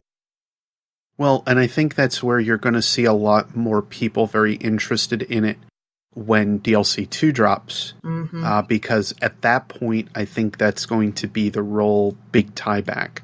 Having Rasputin now in the mix, if they do actually introduce him, because everything that we know of is still just leaked. I'm assuming he's going to be there. Why wouldn't he be there? But just the fact that he's going to be there to interface with us in another way again is possibly going to we're already seeing that he can interface with ghosts. Point one for why I'm interested. I need to know why this otherwise happens. But just the simple fact that we are going to see more Golden Age implications come back and kind of come to the forefront because of Rasputin is a complete tie back to Exodus Black. Because in Destiny 2, otherwise, we don't have a lot, or at least a ton, of other Golden Age stuff that kind of brings itself up or back to the fore. Exodus Black is realistically the biggest thing that we really see. We see Trostland, we see a couple other places at an EDZ, sure, but for the actual Golden Age, we see a abandoned facility that is just about being swallowed up, that nobody really seems like they're interested in researching. They just want to keep it afloat, versus Exodus Black, where it's fine and we just need to ask fail-safe questions. And unfortunately, we're mute, so we can't ask her questions to unlock things. What? I'm not salty. You're salty. Cornerstones, what? Look up. Look at the scan I just put in chat. Oh, no, I read it. I was giving you a segue. I don't remember when cornerstones are put in a building. The very first. They're cornerstones. The very first thing. They're foundational. So we have part of a timeline. Well, because to clarify, this is assumed from Ghost's perspective. Right. Okay, so there's a scan. It's the very first one you could possibly get because it's over by the ship that sends out Cade's signal. Originally, it's above the ship on the wall, and it says, "This is like a cornerstone for Nessus, put here by the Vex to mark linear time. It's been 127 of our years since Nessus last traveled through our system. I don't know how many Vex years that is." So, I mean, if it's a cornerstone... Which is yeah. Sorry. Right, if it's a cornerstone, which is generally a first stone put in a building, or the building block, the initial thing that they tend to carve into to commemorate the building. If this is that kind of thing, and Nessus it's been 127 years since, I mean, it doesn't give us too much, but... Well, but it also coincides with the search for Cade. Card. Yeah. The horse people. Well, I'm going to say, don't forget about the actual orbit of Nessus, because by all that's the problematic. It's about 100 and it's roughly 126 years or so, they say, for a Nessus orbit. Is that true? Because I thought it was 20,000. From what I have seen online and posted, I hear 126.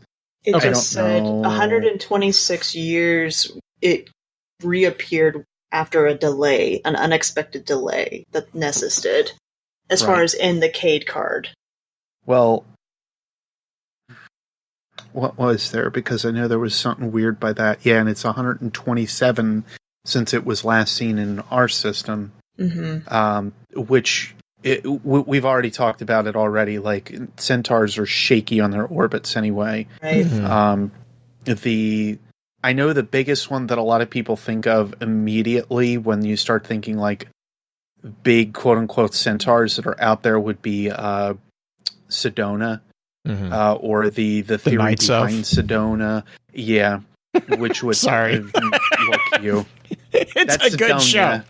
It's anyway. It's a good show. But that one would be somewhere in the estimated area of about 20,000 years, possibly. But I don't know. Yeah, Hertz saying in chat it's 121 years to orbit. 121 for Nessus. Okay. Yeah, that's and I think I had read somewhere that it's like anywhere from like 121 was the lowest, but the possibility that it could be out there like 136 because of, again, the way that centaurs orbit and act, it's really tough to tell.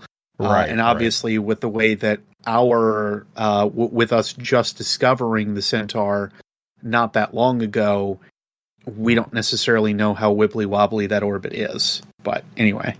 Wibbly wobbly. Justin, did you have something? Yeah, actually, interesting fact. Saturn actually has a pretty strong influence on Nessus's orbit. Yes. So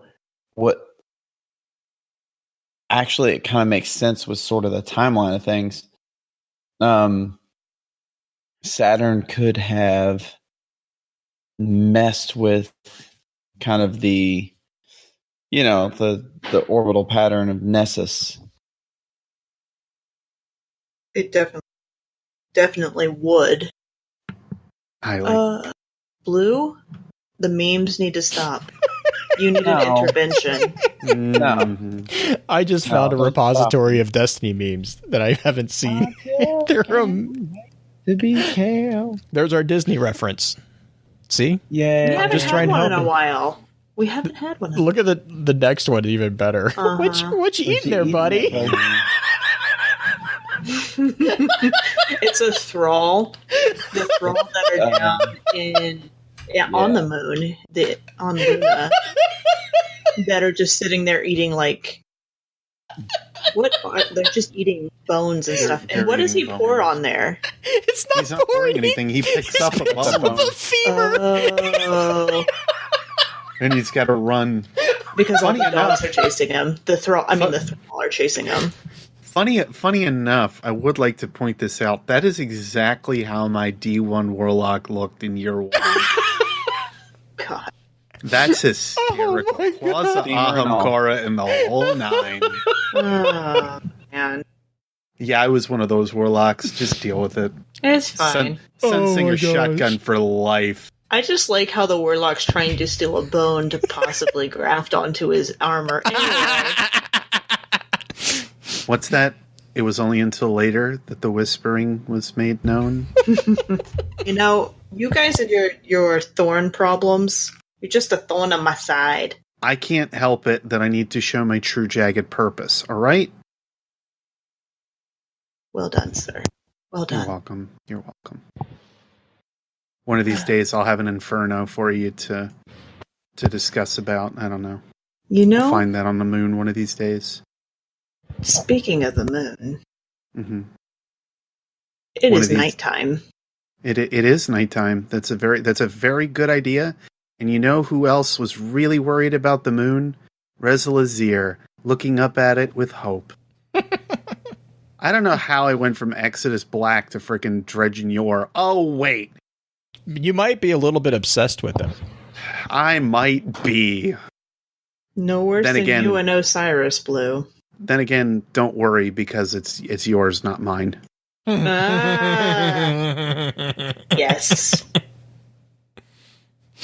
Oh, man. All right, so shout-outs, final comments. Beard, what do you got for us? Do you want to talk about Dredgen Yor a little bit? No, I've already done that in like a 3-part series at this point. I got to the point where I was actually just happy to see the thumbnails Yeah. of the picture. I think I sent you a picture. I think I sent you a message of like, I love the thumbnail. I haven't even watched it yet. I'm like, I already know I'm gonna love this video. I'm gonna say the first one I had done was talking about the implications that and this was a conversation that goes like really far back for me and Blue, because I think it was like one of the first conversations we had online. And it was a fairly heated debate about this idea of like what the ghost was in Thorn 3 and Thorn 4, and how you were very adamant about the idea that it was the same ghost, and I was very adamant about the idea that it was a split ghost. It's still the argument that you two have. I know, and it's going to be forever, and it's going to be wonderful. But the thing the other day. Yeah, it was fun. It was fun. But the thing that kind of came of that discussion as I was thinking about it, as the long story short on this one, Yor had effectively brought to the attention that Guardians really aren't that special, and that seemed to have possibly been his niche reason for like letting Shin Malfur become a Guardian, just to prove that there wasn't like a lot behind it. I love that theory, though. It's like, you know what? Yeah. Just a big screw you. It's just a huge middle finger to the entire idea of what Guardians are.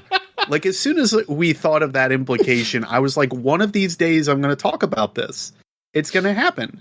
I wrote it down. I still never had a chance to get back to it. And then I don't know what started the debate again, but somebody brought it up on Twitter, I think. And I'm like, no, now's the time. And then I ended up getting screamed at because people were like, Dredgen Yor is not Razil Azir. And I'm like, look, 99.9% confirmed at this point. If you needed any more written in stone, I don't know how it's going to happen. We have a podcast that basically confirms it. Like, actually doesn't even basically, it literally confirms it. Like, I'm the writer of the cards. Right. He was like, I don't see what the problem is. I'm pretty sure they're about like the same people. That's kind of why I wrote them that way. I was just sitting here like, guys, like the actual writer had implication to do this the entire time. That was the thought. So what you're arguing is that he wrote it badly, which he didn't. That's where, I loved that debate. I loved getting into that with people. And if I have to do anything, it is to give, and I guess this will be my shout out to anybody and everybody that doesn't necessarily agree with me, because you only like spur on different ideas, which gets more spin foil going, which creates more content. So if your point is to basically throw me into the dust, it's not working. I would just like to point that out. But if the thought is to actually spur on like straight conversation, good on you. Even if it's playing devil's advocate, good on you. Any of you that are out there and listening, even for like this podcast or something, because I've seen some very heated debates on it from like topics that we've had that aren't iTunes comments that just scream at us for no good reason.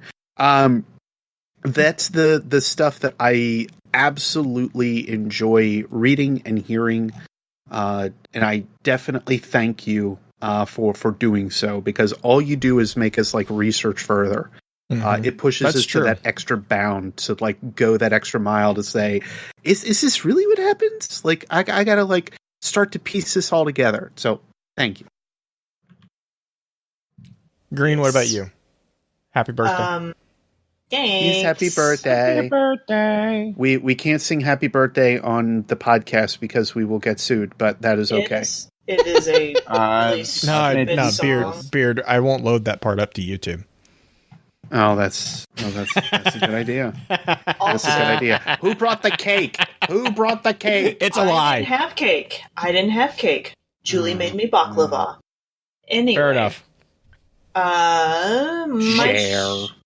I did. I took it to work. What are birthdays? Oh, don't even start. Don't even start. I have a final spin foil, which is also my shout out, which is to my mother. Because I think my mother is part of the Vex. She texted me this morning, and I'm going to pull up said text.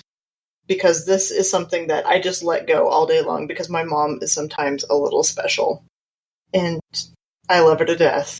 And it's just funny because there's so many things. Happy birthday, wishing you a fantastic day and weekend, love you. I told her that I had to work today and then I had Monday off. She's like, that's awesome. Big 30. I still see you as a young teenager, by the way. And then she goes on to tell me a story about them buying a new house. Guys, I was born in 1987. I'm pretty sure my mom was there. Yeah.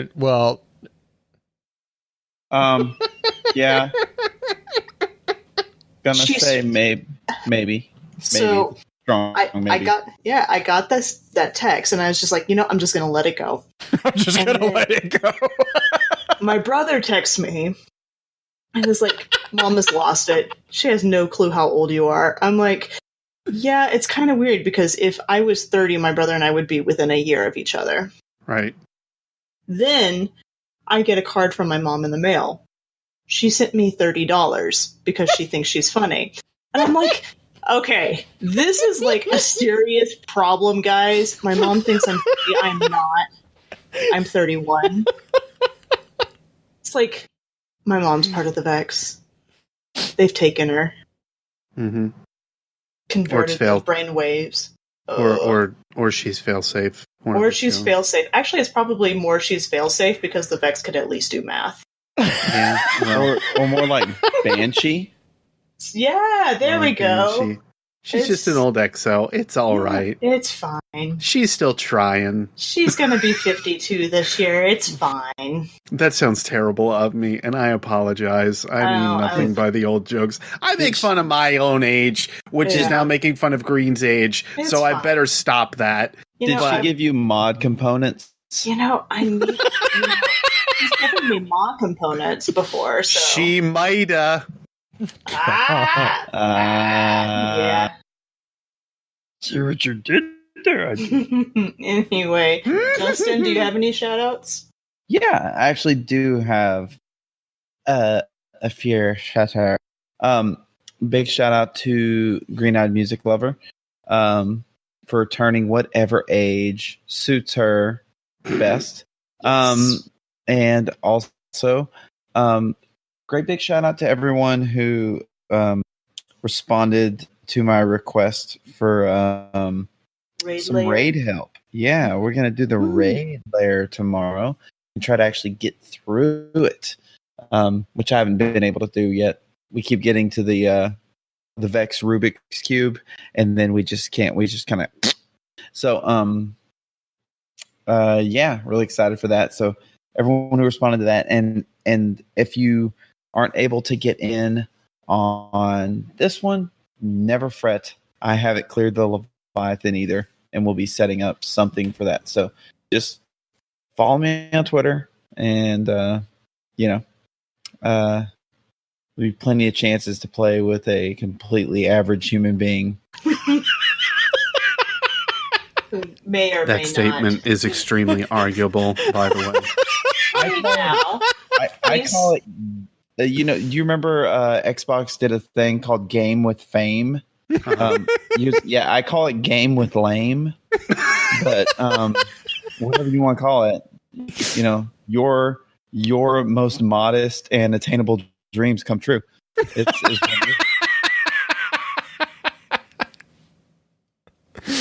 Oh man, is that it? You good? Yeah, of course. And also to you, Blue. Okay. So reminder that the next topic is going to be on ghost shells. I do want to hear everyone's favorite ghost shell, not Segura, because we all know that Segura is going to be shapes. Because shapes. And then I also wanted to give a big shout out to Legato8278. Really appreciate the message that you sent over earlier today. we got a little bit of feedback. Green, do you think I should read that, or?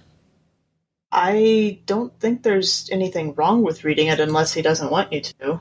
He never said that. So anyways, real quick, Legato sent over a message that was just basically, he's a newer listener. He just started listening about a month ago, but just wanted to really voice his appreciation for what we were talking about in episode 110 with the Hunter updates, concerning the state of the community, basically. And so, just basically he said, it was a beginning of the episode perfectly articulated what I've been thinking, not only about the Destiny community, but about a majority of people in general. It is so rare to find someone that will actually have a conversation instead of getting mad and spewing venom. Please keep up the amazing work. You've made a devoted listener out of me, and I tell everyone about this podcast. So first off, really big thank you to you. I mean, that's huge for me to hear. Mm-hmm. I really appreciate that more than anything. But then also, just thanks. And that's kind of what my goal is. I know Green, Beard, and Justin all have pretty similar goals. Regardless of how, like Beard was saying, how heated the discussions get here, at the end of the day, it's a video game. I will still hug this fellow bearded man. I will still buy him a beer, and we will still have plenty of chuckles, laughs. Oh yeah, very good times. I mean, just laughing and Bife. And Bife. And maybe hugging. Maybe taking videos. Yes. Cool. I thought you were hugging Blue. And I felt like like there was one more beard that could come to the party. I wish I had a beard so I could be included in this talk, but apparently me looking like my own guardian is like off-putting to you. I don't know. Hey, like off-putting wasn't the word I'd use. Off-putting would be you with a beard. I could buy you a fake beard for your belated birthday when I see you at Guardian Con. I would wear it. You think this would have happened, but don't joke with her. That would be all of us show up. I understand that it would happen. And Purple Chimera is going to look at us all like, what is even going Purple on? Purple would be totally down with this. Purple would be like, where's mine, frankly. Yeah. Oh, man. Face wig, yes. All right, guys. Let's run through outro real quick, and then we'll stay for a little bit of an after show. With that, we'll begin to wrap the chat up. Thank you again to those over on Twitch for coming to spend your evening with us. If you'd like to join us for the live streaming of the episodes, please be sure to give us a follow over on twitch.tv/FocusFireChat. Links to all our other sites can also be found with our episode archives over on the new FocusFireChat.com. Please be sure to email us at focusfirechat@gmail.com with any questions or comments for our team concerning the podcast, and let us know how we're doing by giving us some feedback and a rating over on iTunes as well. Also, be sure to check out all of our amazing podcast partners within the Guardian Radio Network over on theguardiansofdestiny.com. So until next time, focus your fire and may your light shine bright.